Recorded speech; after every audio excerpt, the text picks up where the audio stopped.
Le Rambam Akadosh, le Rambam, Rabbi Moshe Bar Maimon, lui, il dit dans Mishneh Torah, dans les lois relatives aux jeûnes, il dit ce que je vais vous dire. Il dit les 4 jeûnes, Arbat Tzomot, Kavou Hachamim, nos sages l'ont instauré par les prophètes. C'est les prophètes qui ont instauré tous les 4 jeûnes concernant le Beth Amikdash en souvenir du temple. Encore une fois, pour rencontrer la douleur et de grandir, pas de tomber dans le désespoir. Et le Rambam il dit, nous observons ces deuils-là afin d'éveiller en nous la sensibilité. Oh, voilà le mot. La sensibilité de nos cœurs vers les voies de la Teshuvah. Vous voyez? C'est-à-dire que même si quelqu'un va être autorisé de manger le jour du jeûne, que ce soit le jeûne de Yom Kippour, le jeûne de Tisha B'Av, peu importe le jeûne. Maintenant, il y a 4 jeûnes décrétés par nos sages, qui sont les jeûnes par rapport au temple, et aussi celui d'Esther, qui est un peu différent, et le 5e, qui est Yom Kippour. Maintenant, quelqu'un qui est autorisé à manger doit absolument manger, parce qu'en mangeant, il fait le ratson d'Akadosh Baruch Hu.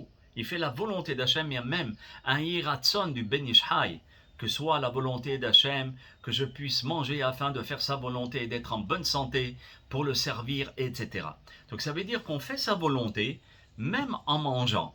Mais ce n'est pas parce que je suis autorisé à manger que je ne vais pas me lamenter ou bien réfléchir sur ce qui se passe. Je dois toujours ne pas porter de chaussures en cuir, ne pas me laver, ne pas me parfumer, ne pas me changer le linge. Vous voyez, ça veut dire que je garde les restrictions qui n'ont pas de rapport avec le jeûne. Et je vais vous dire, celui qui ne peut pas jeûner peut faire un jeûne encore supérieur au jeûne du manger, c'est le jeûne de la parole. Le jeûne de la parole, il fait 3666 000 jeûnes. Vous voyez, alors, celui qui est autorisé à manger, fait le jeûne de la parole. Et même celui qui jeûne, fait le jeûne de la parole. C'est 100 000 fois plus haut. Voyez, mais fais le jeûne si tu as la santé.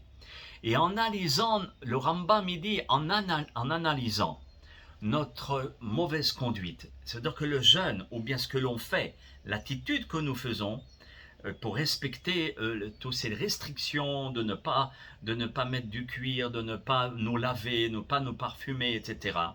C'est afin de prendre conscience, comme je vous ai dit, comme dit le Hadmour de Slonim, de rencontrer la douleur et l'expérience ratée de nos ancêtres, afin de ne pas la recommencer, voyez, et afin de réaliser la Teshuvah. Même en mangeant, par autorisation rabbinique, on peut faire la Teshuvah.